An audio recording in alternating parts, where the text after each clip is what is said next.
Hola, ¿qué tal amigos? ¿Cómo están? Yo soy Esdras Chabot y estas son las noticias. El día de hoy, pues por supuesto, la política mexicana vuelve a cubrirse con un escándalo que tiene que ver precisamente con la lucha por el poder dentro de la Cuarta Transformación o dentro del grupo López Obradorista que sigue fiel al propio expresidente y aquellos que empiezan a operar y que quieren impulsar a la propia presidenta Claudia Sheinbaum como la fuerza que decida, la fuerza que controle, la fuerza que con el poder acumulado tenga capacidad de hacer y deshacer. Bueno, pues esto tiene digamos, un pasado bastante reciente, cuando en un momento determinado se filtra la información con respecto al huachicol fiscal, o sea, a la venta, el contrabando de gasolina en México y lo que pues sucede en toda esta red que no vamos ahorita a describir, pero que es conocida y que tendría como pues presunto responsable a un Adán Augusto López, junto con el grupo criminal La Barredora, junto por supuesto con pues Hernán Bermúdez, con toda esta digamos este grupo de Tabasco que de una o de otra manera se vería afectado por este tipo de filtraciones, ciertas o no, pero que de una manera muy clara presentan hechos que ahí están y que tendrían que investigarse. Esto se trata de detener, de parar para evitar que esto siga creciendo, y a pesar de eso, pues la guerra continúa. Y entonces viene la segunda filtración, que es la filtración que tiene que ver fundamentalmente con el tema de la elección. Ahí es donde se filtra con la elección de Miss México y de la señorita Bosch como pues la ganadora en Miss Universo, y en donde la otra figura, la figura de Raúl Rocha, socio o medio socio de la organización Miss Universo, termina estando involucrado otra vez en una red de complicidades que le es muy difícil, muy complicado de explicar al poder en nuestro país. ¿Por qué razón? Bueno, pues porque esto lo llevaba otra vez, conducía a la propia figura de Adán Augusto,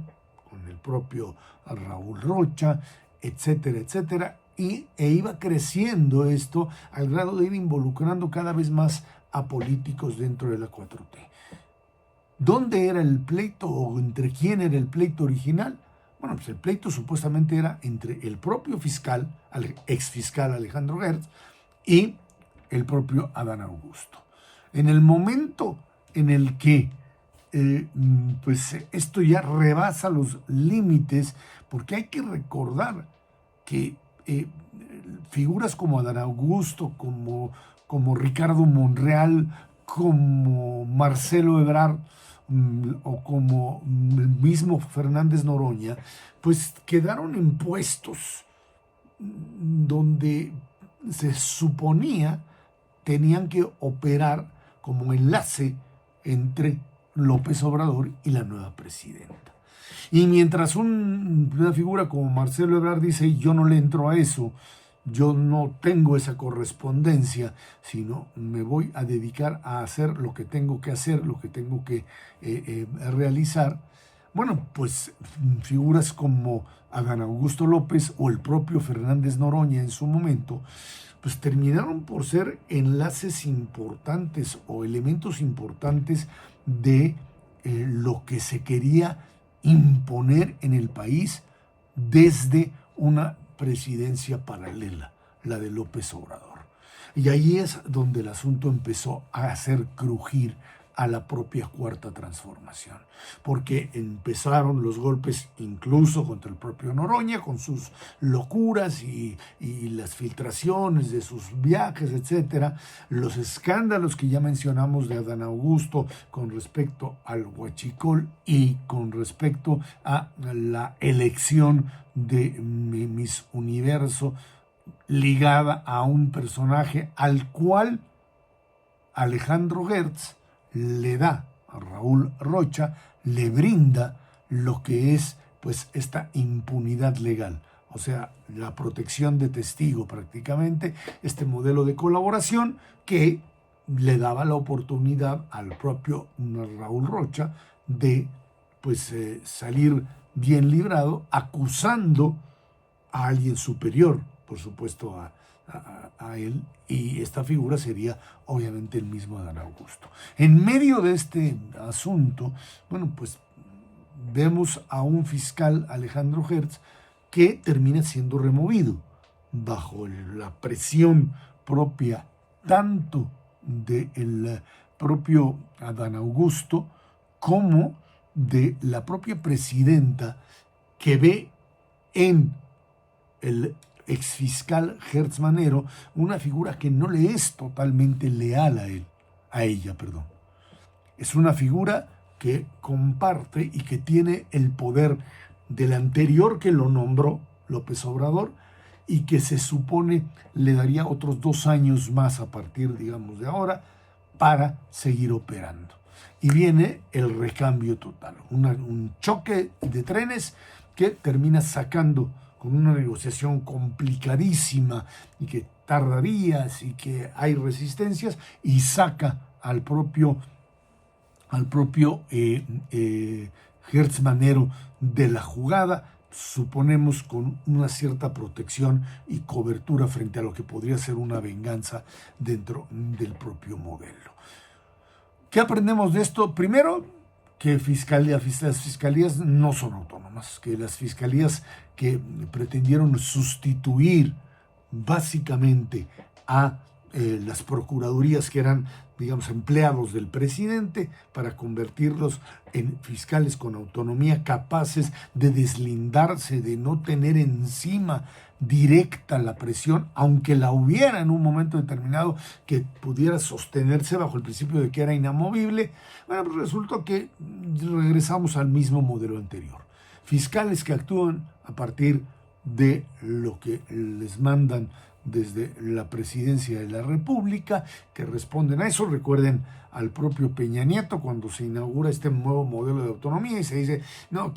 va a nombrar a un fiscal carnal, a un fiscal que esté pues cubriéndole las espaldas a él y a lo que pues le pidan desde la presidencia. Y resultó que con la elección de Hertz y ahora su destitución y el nombramiento muy probable de Ernestina Godoy, la consejera jurídica de la presidencia, ahora como fiscal general de la República, pues vamos obviamente a seguir repitiendo este modelo. ¿Qué es quizá, aparte de esto, lo que más se preocupa? Preocupa que no solo las fiscalías sean utilizadas para pues tratar de ajustar cuentas políticas entre un bando y otro, sino que esta es parte de un proceso inédito. Creo que desde las épocas de Lázaro Cárdenas y Plutarco Elías Calles no se veía, en donde la figura presidencial, en este caso Claudia Sheinbaum, bueno, quita por lo pronto a un primer eslabón que sería el propio Alejandro Hertz, para tener a alguien de su confianza dentro de este modelo de disqueautonomía que no existe, de fiscalía que le sea favorable, que le sea controlable y que no responda a lo que dicen en Palenque. Pero bueno, esto le cuesta mientras ella sigue manteniendo el acuerdo en donde las figuras de Adán Augusto, Ricardo Monreal, Marcelo Ebrard y Fernández Noroña, por lo pronto siguen siendo intocables en función de pues, el acuerdo asumido entre el presidente saliente López Obrador y la presidenta entrante. Esto es lo que está sucediendo en el México de hoy, en el México de la concentración del poder, pero de la no solución de conflictos y de las luchas internas que, sin ser un espacio democrático, terminan convirtiéndose en verdaderos pues, espacios para la traición, para las puñaladas traperas y para ver quién se deshace rápidamente de su adversario, de su enemigo. Muchas gracias. Estaremos de vuelta aquí, en estas estas que son las noticias.